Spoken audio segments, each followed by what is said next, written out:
नमस्कार, मैं अशोक कुमार पांडे। स्वागत है आपका टीसीएच पर। हाजिर हूं इजराइल, फलस्तीन, लेबनान, ईरान, मिडिल ईस्ट और इसके बहाने सारी दुनिया की खबरें लेकर। जो सबसे बड़ी खबर है और खास तौर पर हिंदुस्तान के लिए बहुत बड़ी खबर है वो ये कि सऊदी अरब और पाकिस्तान के बीच में एक डील हुई है और ये डिफेंस डील है। अगर इस डील को समझना है तो बहुत डिटेल में जाने की जरूरत नहीं है। खालिद बिन सलमान का एक ट्वीट है, और खालिद बिन सलमान के बारे में जिन लोगों को नहीं पता हो बता दूं कि वो मिनिस्टर ऑफ डिफेंस हैं, वहां के रक्षा मंत्री हैं। उनका एक ट्वीट है, उसको जरा सा देख लीजिए। उसमें वो लिखते हैं, one front against any aggressor. अगर कोई भी हम में से किसी एक पर हमला करता है तो दूसरा भी उसको अपना दुश्मन मानेगा। यानी अगर किसी ने सऊदी अरबिया के ऊपर आक्रमण किया, हमला किया, तो पाकिस्तान अपने आप जंग में शामिल हो जाएगा। पाकिस्तान सऊदी अरबिया की मदद करेगा, और ऐसे ही अगर पाकिस्तान पर किसी ने हमला किया तो सऊदी अरबिया उसकी मदद करेगा।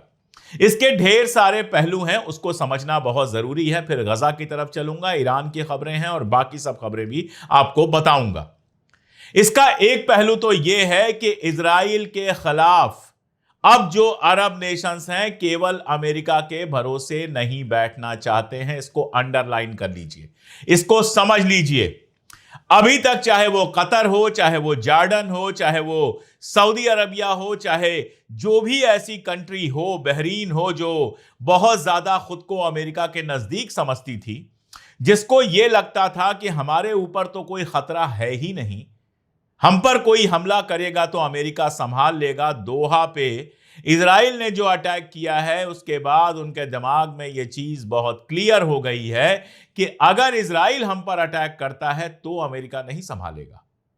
कोई और अगर अटैक करता है, ईरान अगर अटैक कर दे सऊदी अरबिया के ऊपर, अगर इराक कर दे, तब तो अमेरिका आएगा। लेकिन अगर इजराइल कभी यह फैसला करे कि वो सऊदी अरबिया पर अटैक करने वाला है, और यह बात इम्प्रॉबेबल नहीं है, यह बात नामुमकिन नहीं है, अब मुमकिन है, क्योंकि ग्रेटर इजराइल का जो सपना है वो तो इन सारे मुल्कों के अंदर तक जाता है, जॉर्डन के भी, सऊदी अरबिया के भी और दूसरे अरब मुल्कों के भी।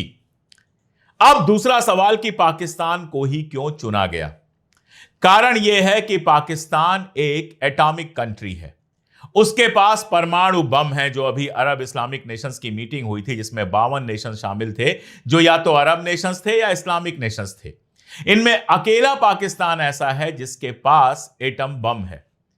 तो इजराइल को सीधी धमकी सऊदी अरबिया ने दी है कि अगर तुम हमारे ऊपर अटैक करोगे और तुम्हारे पास एटम बम है जिसके भरोसे तुम हमें डराओगे, तो हम अमेरिका के भरोसे नहीं बैठेंगे, हम पाकिस्तान से मदद लेंगे और तुम पर न्यूक्लियर अटैक कर सकते हैं अगर तुम हम पर न्यूक्लियर अटैक करोगे तो।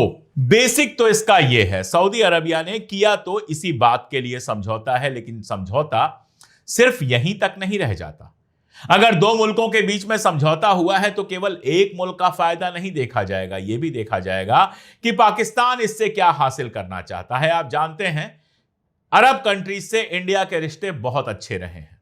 नरेंद्र मोदी अब भी जाते हैं, यूएई जाते हैं, सऊदी अरबिया जाते हैं तो गले वले लगने की बहुत सारी तस्वीरें आती हैं।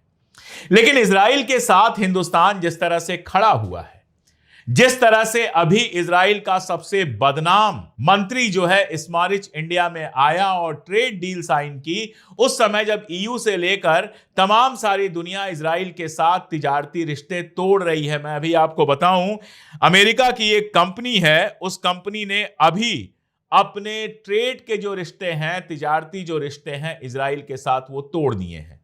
स्पेन ने तोड़ दिया है। ईयू धमकी दे रहा है कि इजराइल के साथ हम ट्रेड रिश्ते तोड़ेंगे, जिसके बाद इजराइल के जो फाइनेंस मिनिस्टर हैं उन्होंने सीधे सीधे यूरोपियन यूनियन को धमकी दी है। अभी आपको याद होगा, कुछ दिन बीते हैं, 3 या 4 दिन बीते हैं, जब नेतन्याहू ने कहा था कि हम सारी दुनिया में अकेले पड़ते जा रहे हैं, आइसोलेशन हमारा हो रहा है और स्पार्टा की तरह हमको लड़ना होगा।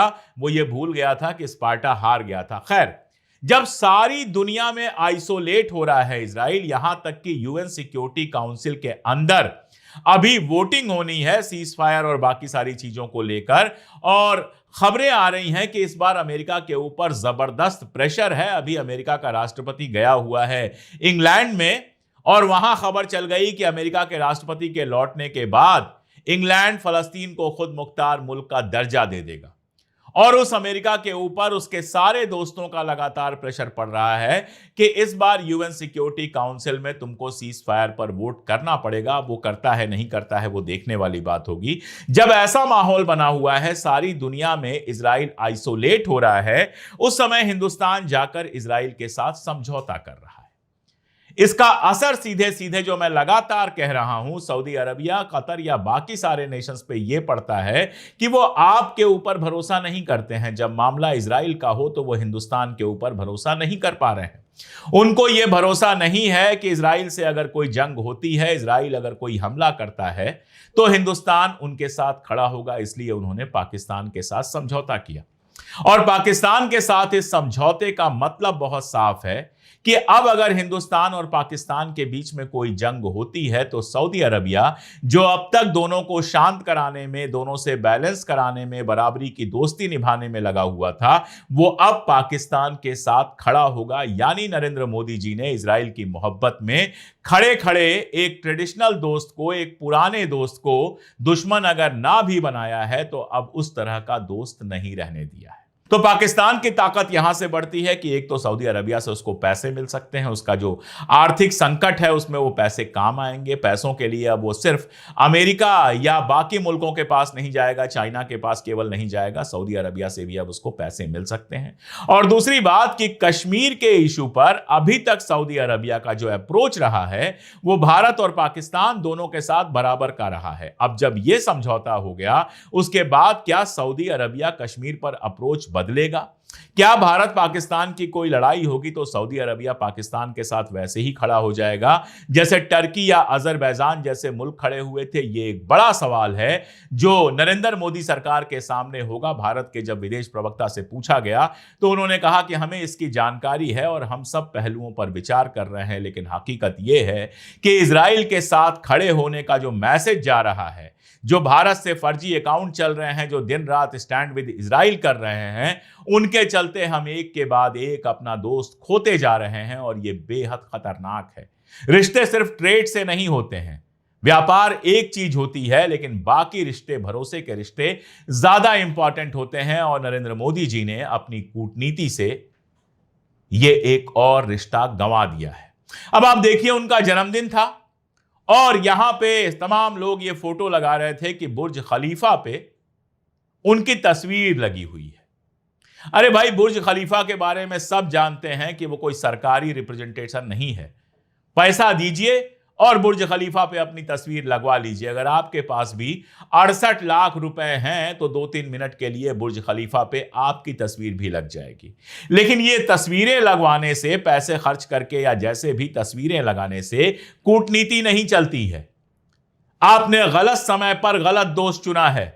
इजराइल आज भले आपको जीतता हुआ दिख रहा हो, आज भले गजा के अंदर वो कहर ढा रहा हो, लेकिन इस सब कहर के बावजूद गजा के 10 लाख लोगों ने कहा हम छोड़कर नहीं जाएंगे।